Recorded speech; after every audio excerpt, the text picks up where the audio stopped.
सुलोचना वासुकी नाग की पुत्री और लंका के राजा रावण के पुत्र मेघनाद की पत्नी थी।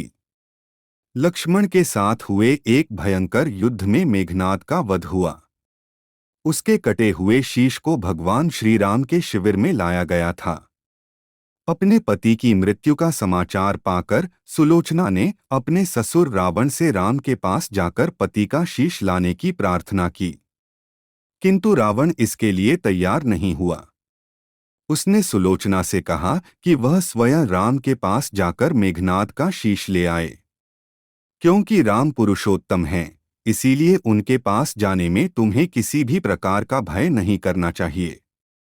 रावण के महापराक्रमी पुत्र इंद्रजीत मेघनाद का वध करने की प्रतिज्ञा लेकर लक्ष्मण जिस समय युद्ध भूमि में जाने के लिए प्रस्तुत हुए, तब राम उनसे कहते हैं, लक्ष्मण, रण में जाकर तुम अपनी वीरता और रणकौशल से रावण पुत्र मेघनाद का वध कर दोगे, इसमें मुझे कोई संदेह नहीं है। परंतु एक बात का विशेष ध्यान रखना कि मेघनाद का मस्तक भूमि पर किसी भी प्रकार न गिरे, क्योंकि मेघनाद एक नारीव्रत का पालक है और उसकी पत्नी परम पतिव्रता है। ऐसी साध्वी के पति का मस्तक अगर पृथ्वी पर गिर पड़ा तो हमारी सारी सेना का ध्वंस हो जाएगा और हमें युद्ध में विजय की आशा त्याग देनी पड़ेगी। लक्ष्मण अपनी सेना लेकर चल पड़े। समरभूमि में उन्होंने वैसा ही किया। युद्ध में अपने बाणों से उन्होंने मेघनाद का मस्तक उतार लिया, पर उसे पृथ्वी पर नहीं गिरने दिया। हनुमान उस मस्तक को रघुनंदन के पास ले आए।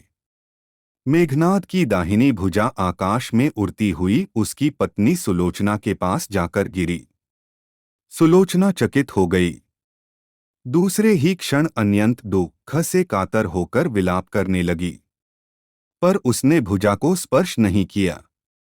उसने सोचा, संभव है यह भुजा किसी अन्य व्यक्ति की हो। ऐसी दशा में परपुरुष के स्पर्श का दोष मुझे लगेगा। निर्णय करने के लिए उसने भुजा से कहा, यदि तू मेरे स्वामी की भुजा है तो मेरे पतिव्रत की शक्ति से युद्ध का सारा वृत्तांत लिख दे। भुजा में दासी ने लेखनी पकड़ा दी। लेखनी ने लिख दिया, प्राणप्रिय, यह भुजा मेरी ही है। युद्ध भूमि में श्री राम के भाई लक्ष्मण से मेरा युद्ध हुआ। लक्ष्मण ने कई वर्षों से पत्नी, अन्न और निद्रा छोड़ रखी है।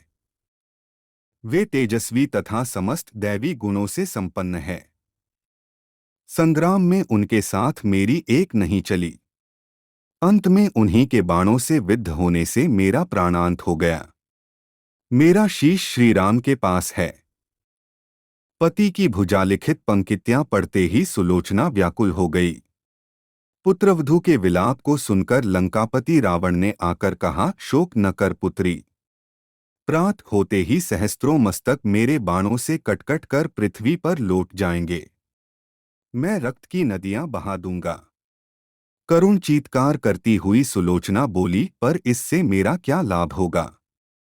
सहस्त्रों नहीं करोड़ों शीश भी मेरे स्वामी के शीश के अभाव की पूर्ति नहीं कर सकेंगे। सुलोचना ने निश्चय किया कि मुझे अब सती हो जाना चाहिए, किंतु पति का शव तो रामदल में पड़ा हुआ था। फिर वह कैसे सती होती। जब अपने ससुर रावण से उसने अपना अभिप्राय कहकर अपने पति का शव मंगवाने के लिए कहा, तब रावण ने उत्तर दिया, देवी, तुम स्वयं ही रामदल में जाकर अपने पति का शव प्राप्त करो। जिस समाज में बाल ब्रह्मचारी हनुमान, परम जितेंद्रिय लक्ष्मण तथा एक पत्नीव्रती भगवान श्री राम विद्यमान हैं, उस समाज में तुम्हें जाने से डरना नहीं चाहिए। मुझे विश्वास है कि इन स्तुत्य महापुरुषों के द्वारा तुम निराश नहीं लौटाई जाओगी। सुलोचना के आने का समाचार सुनते ही श्री राम खड़े हो गए और स्वयं चलकर सुलोचना के पास आए और बोले, देवी, तुम्हारे पति विश्व के अन्यतम योद्धा और पराक्रमी थे। उनमें बहुत से सद्गुण थे, किंतु विधि की लिखी को कौन बदल सकता है। आज तुम्हें इस तरह देखकर मेरे मन में पीड़ा हो रही है। सुलोचना भगवान की स्तुति करने लगी। टोकते हुए कहा, देवी, मुझे लज्जित न करो। पतिव्रता की महिमा अपार है, उसकी शक्ति की तुलना नहीं है। मैं जानता हूं कि तुम परम सती हो। तुम्हारे सतीत्व से तो विश्व भी थर्राता है।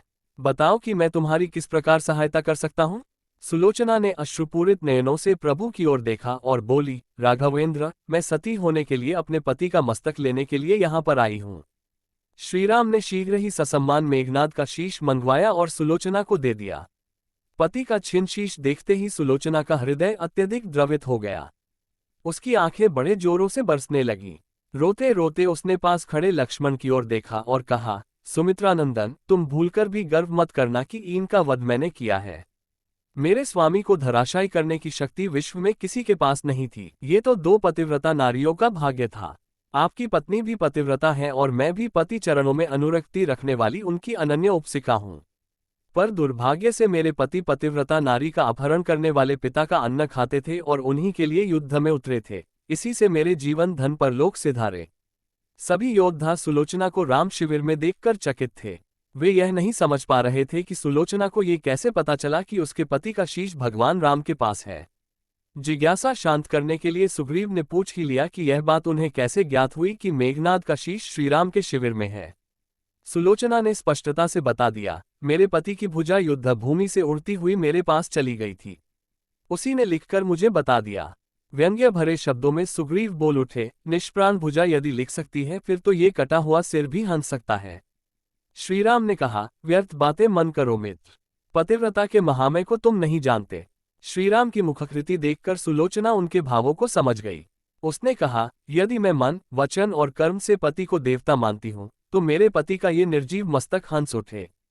सुलोचना की बात पूरी भी नहीं हुई थी कि कटा हुआ मस्तक जोरों से हंसने लगा। ये देखकर सभी दंग रह गए। सभी ने पतिव्रता सुलोचना को प्रणाम किया। सभी पतिव्रता की महिमा से परिचित हो गए थे। चलते समय सुलोचना ने श्रीराम से प्रार्थना की, भगवान